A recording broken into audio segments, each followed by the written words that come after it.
Welcome into another episode of Locked On Phillies. The Phils won last night in one of the wildest, weirdest games you're going to see all year. There's so much to break down from what happened last night in a giveaway at the bank. And I'm not talking about BOGO hot dogs. We'll break it down on today's episode.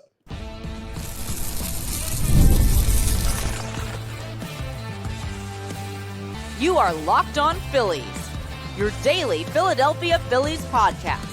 Part of the Locked On Podcast Network, your team every day. Yes, this is Locked On Phillies, and I'm your host, Connor Thomas. Thank you so much for joining us today. We come to you as part of the Locked On Podcast Network, your team every day. You may know me from some of my other work in the sports talk space. I've been on air over at 97.5 The Fanatic for a little over 5 years now. I've been a credentialed Philadelphia Phillies media member for 4 seasons, and this is now my 4th year as the host of Locked On Phillies. Please make sure that you're rating and reviewing if you're checking us out in podcast form. If you're watching on the YouTube, make sure you're hitting that subscribe button, subscribing to the YouTube. Get you notifications when new episodes are posted. It's free and easy. Just go to Locked On Phillies YouTube channel and hit that subscribe button in the top right. I appreciate everyone who's done that, everyone who's going to do that. It really helps us out here on Locked On Phillies. And this episode is brought to you by Monarch Money. Take control of your finances with Monarch Money. Use code LOCKEDONMLB at monarchmoney.com for 50% off your first year. What a wild game at Citizens Bank Park last night. I feel like I could do a week's worth of podcast episodes on that game alone with everything that happened in it and everything there is to break down. We're going to react to that. Plus, we got some conflicting reports on Andrew Painter yesterday and where he is. And kind of all of them came from Rob Thompson. So I don't know, a weird news cycle blip that we'll have to just break down so everyone's aware of what's going on with the Phillies' top pitching prospect. Then we're going to look at one of the Phillies' top arms at the major league level as Cristopher Sanchez is back on the bump tonight for Game 2 against the Nationals. But before any of that, it's April 30th as I'm recording this, and April 30th is my mom's birthday. So I just want to take a second to say happy birthday, Mom. She watches all the episodes. I appreciate it. Love you, Mom. Happy birthday. Now, it was almost not a happy night at Citizens Bank Park last night. I guess we'll start from the top. Zach Wheeler was awesome, as he normally is. He was really, really good against the Nationals, but he wasn't going to throw a complete game, so you had to go to the bullpen at some point. So the Philadelphia Phillies passed things over a little bit later on in the game than they normally do. 6 2/3 innings out of Wheeler, so almost got through the full 7. You love to see that out of him. Only allowed 2 earned runs, 7 strikeouts. He did give up 1 home run, but Wheeler was good enough to win this game. And I got nervous when you had to get an 8th, a 9th, and 1 out in the 7th inning out of the bullpen. And looks like I had every right to be nervous because things got weird as soon as Zach Wheeler left the game. Now, the Phillies had weird stuff already before Wheeler was out, though. So early on in the game, Yohan Rojas makes a bad misplay in center field on a ball that ended up being ruled a triple. And it just a play that good major league center fielders should make, like above average major league center fielders should make that play. And Rojas just didn't seem to read it well. That's going to be a theme of what happened last night. Here's the thing. He followed that up with a home run, and nobody expected that off of Mackenzie Gore from Yohan Rojas. I guess he's a power hitter now. But Rob Thompson said after the game, I don't want him to think he's a power hitter. I don't want him. He said he has a little bit of power, but I don't want him to know that because you want Rojas not trying to lift the baseball. But he made up for the mistake early on in the game with a home run. Kyle Schwarber also broke the homerless drought that he's been on since, it feels like forever. It was only a couple of weeks, but still, Schwarber goes yard again for his 8th. He hits a 2-run bomb. So, okay, Phils are up 3, and we feel pretty good, right?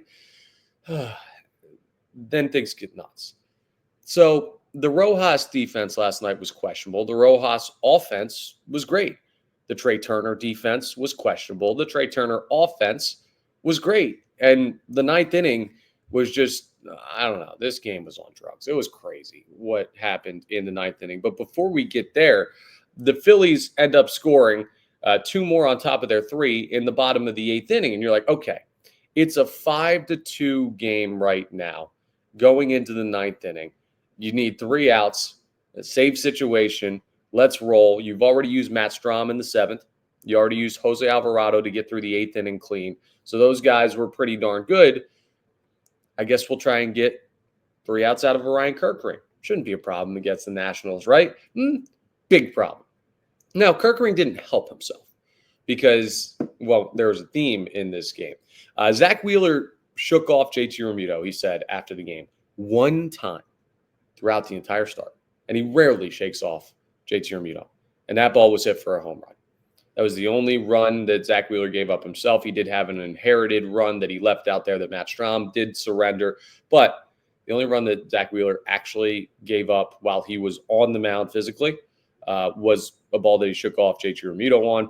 Ryan Kerkering shook off JT Realmuto and also gave up a bomb. And it was a 3-run shot to put the Nationals ahead. It was crazy what happened with the shaking off of. Crazy is the theme of this game. We haven't even gotten to the 9th inning yet. Well, I guess we have. That's the top of the 9th where Ryan Kerkering gave up those runs. But it's not a good thing that we're feeling nervous, or at least I was feeling nervous. I imagine most of you were feeling nervous as well. When you get 6 2/3 of good pitching out of Zach Wheeler, and you're like, I don't know if this bullpen can get me 2 1/3 innings worth of work. That's a problem. And that's where we're at mentally with the Phillies bullpen. And they proved point positive by giving up 5 runs there. I mean, that's not something that can happen, even though Matt Strahm inherited runners and Ryan Kerkering was hurt by bad defense, which is much more to blame. It's still, you can't give up that 3-run bomb there in the 8th inning or 9th inning. And you just, everybody stop shaking off JT Realmuto. That's what we need to happen, first and foremost. Stop shaking him off. He calls the game. I know some pitchers are going to and whatever, but rule of thumb, probably don't do that. 2 shakes, 2 homers yesterday. He knows what he's doing. And that includes Zach Wheeler, who is the ace of this staff. Now, we haven't really talked about Trey Turner yet because I was bringing up the Johan Rojas defensive mishaps. And Rojas kind of overran a line drive in center field in the 9th inning that could have been an out that you got that would kept you from giving up that 3-run home run. The Phillies could have won the game. Now, it was earlier on in the inning, so who knows what would have transpired if he does make that catch. But it seemed to be a relatively routine play.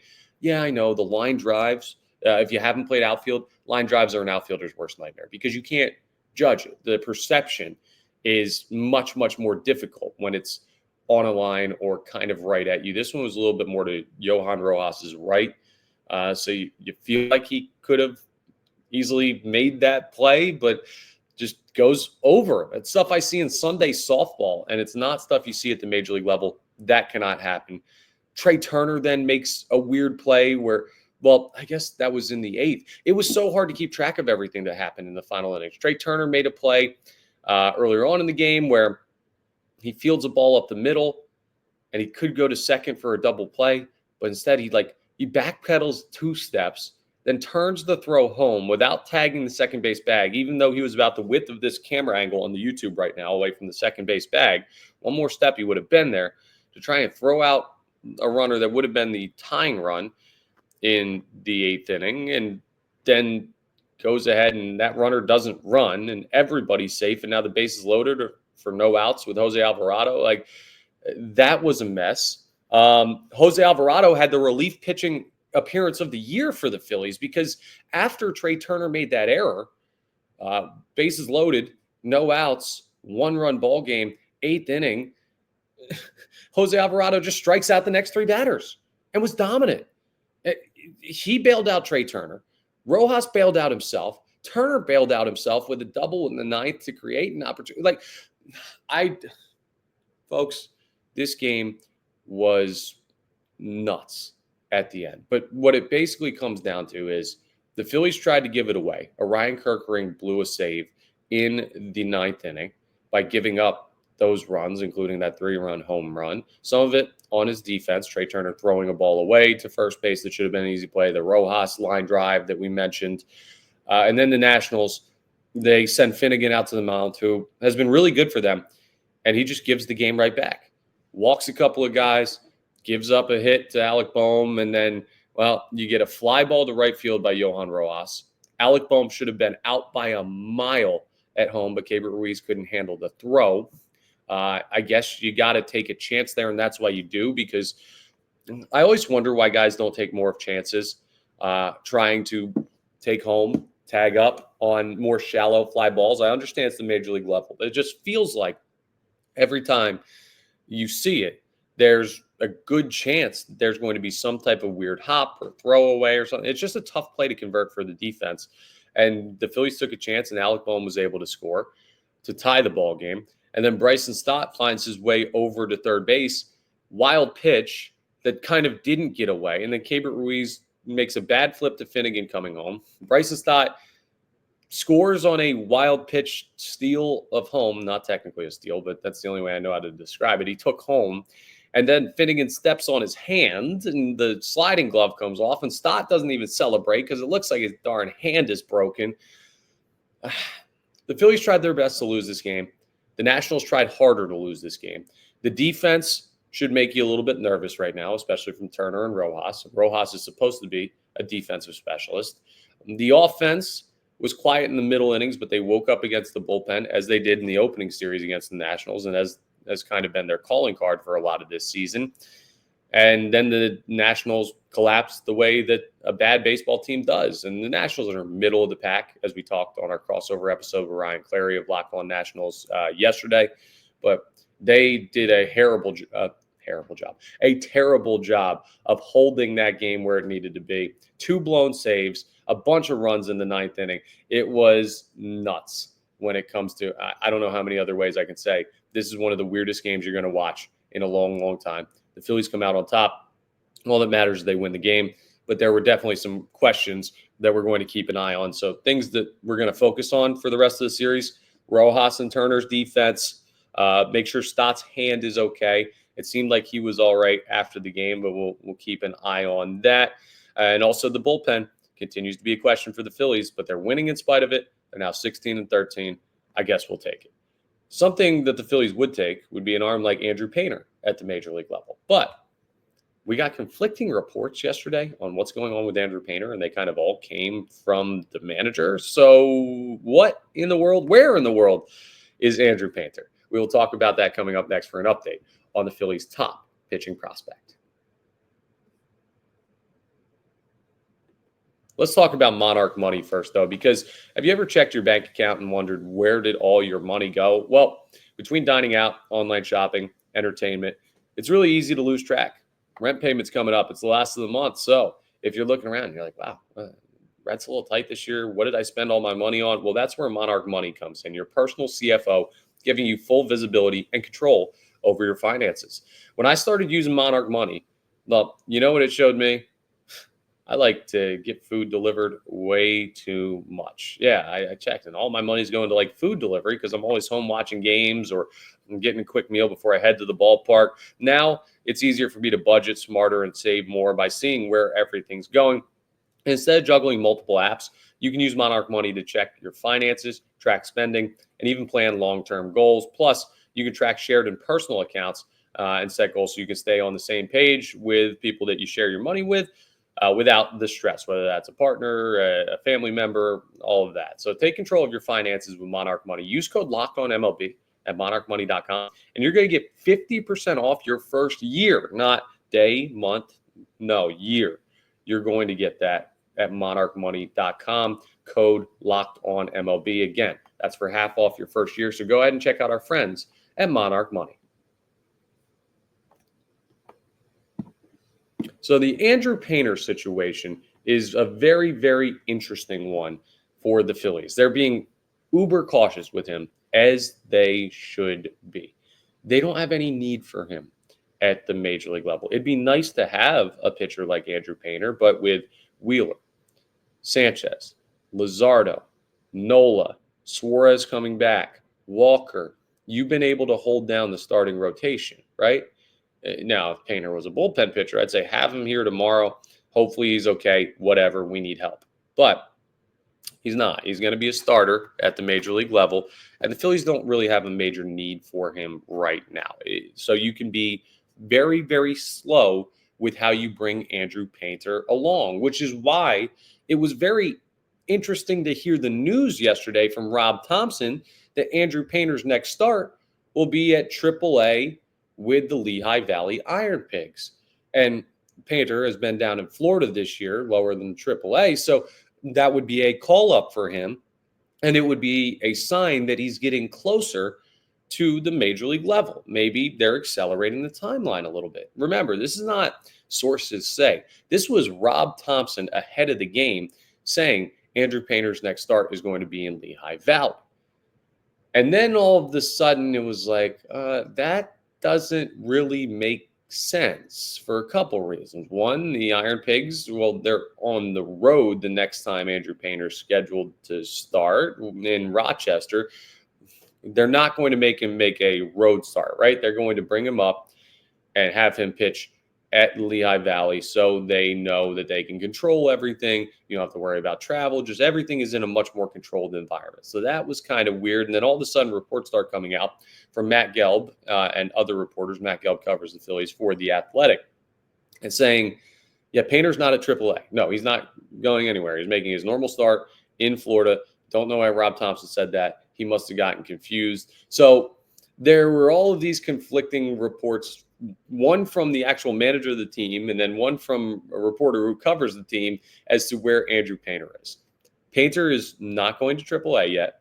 He's not getting called up. Rob Thompson just got a little confused. Now, the fact that it's on Rob Thompson's mind that he can get confused when talking about this means that Painter is close, right? Not close to the major league level, but close to taking that next step. And that means things are going well for him health-wise, performance-wise. So that should be a good sign. It's not as good of a sign as if he actually was pitching at AAA Lehigh, but it is a good sign that clearly they're discussing what's next for Andrew Painter because the kid is ready to jump up to AAA before he makes his eventual call up to the majors for the first time in his young career. So Painter still down AA, like he's not going to be up yet.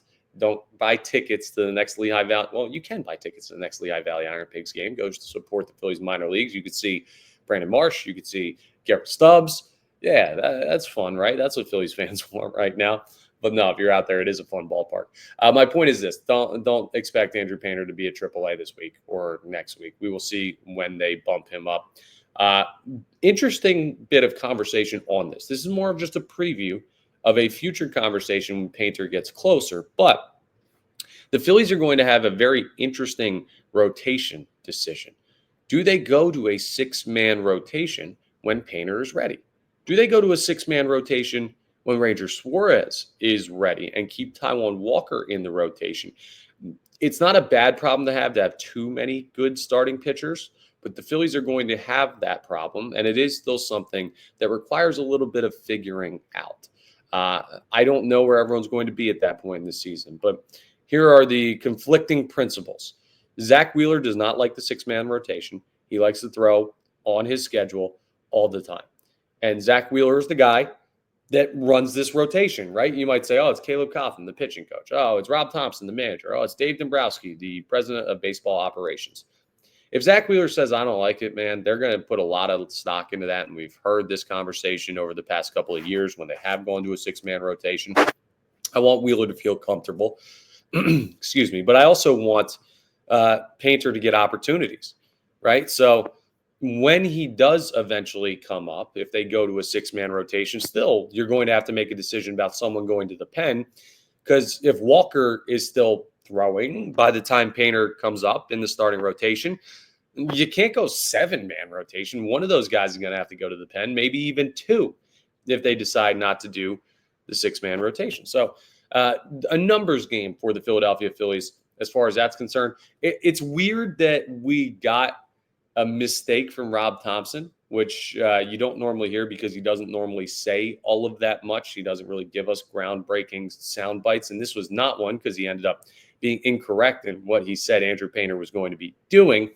But that clearly shows you that the Phillies are wrestling with a bunch of different strategies with Andrew Painter. It's not as simple as it looks from the outside of just, hey, when he's healthy, he's a major league pitcher. No, there are different steps along the way that he's going to have to clear, and you have to balance that numbers game that we were just talking about with the starting rotation. What I would do is when Painter is ready, I would move Taijuan Walker to the bullpen.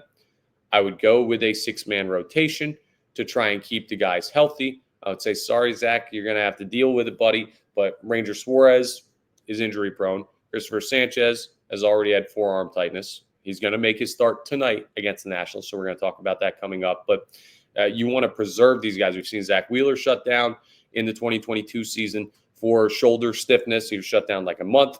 Like we've seen Aaron Nola have dead arm at points of the season. You want to try and balance the workload of the rotation. And they've been getting more work because you can't really trust the bullpen. I would go 6-man rotation with Andrew Painter as the 6th guy, Taijuan Walker to the bullpen.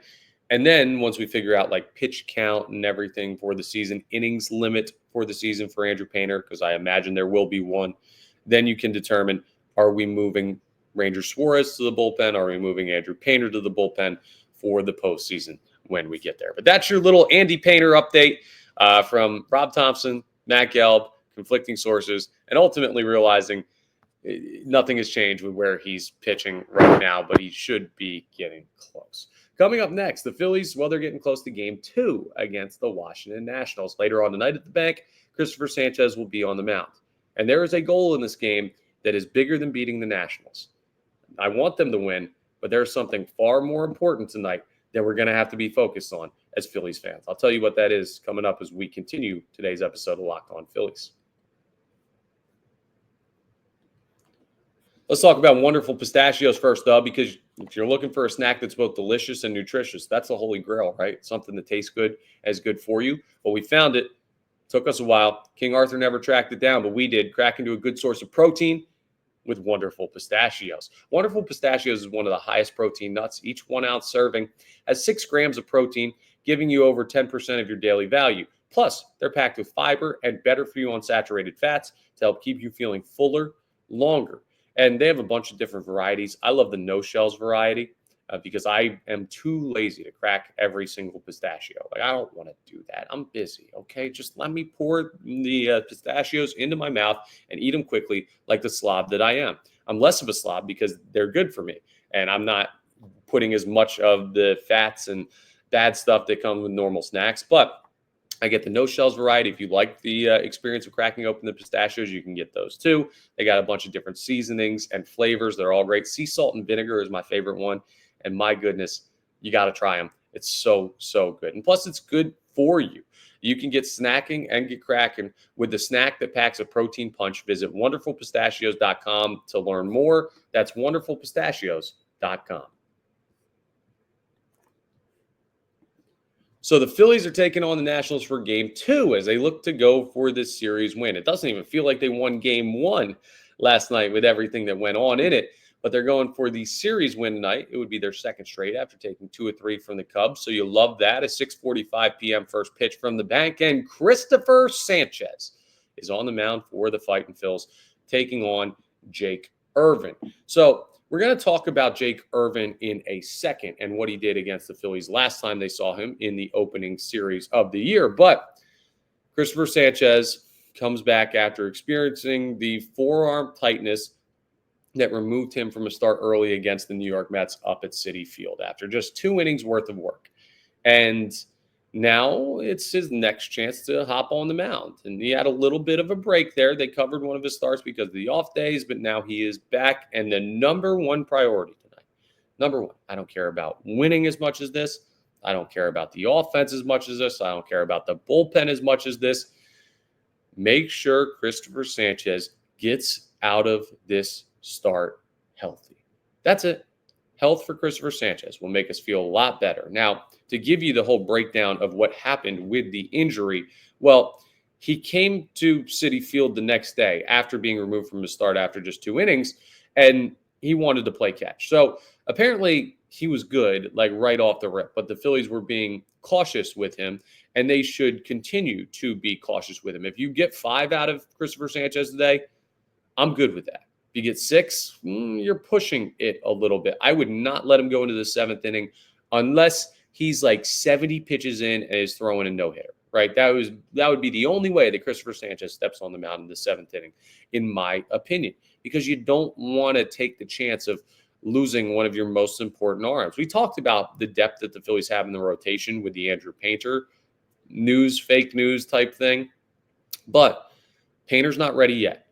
And Ranger Suarez is not up yet, even though he's close. So that depth is not here right now. You're still a couple weeks to a couple months away from some of these guys throwing for the first time for the Phillies this year. And Cristopher Sanchez getting out of this start healthy is priority number one. Now, the first time the Phillies took on Jake Irvin was back on the 29th of March, and the final score was an 11-6 victory.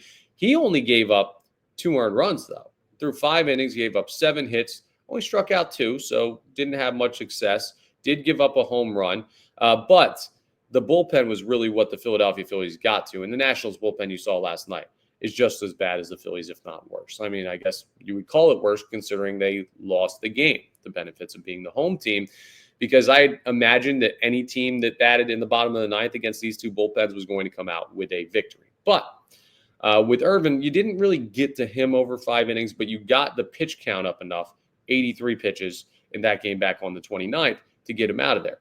He's more stretched out now, so you may be a little bit more patient with him if you're a Nationals manager, Davey Martinez. So you could have to get him up to like 95 or 100 pitches, but be patient. He's not going to strike you out a bunch.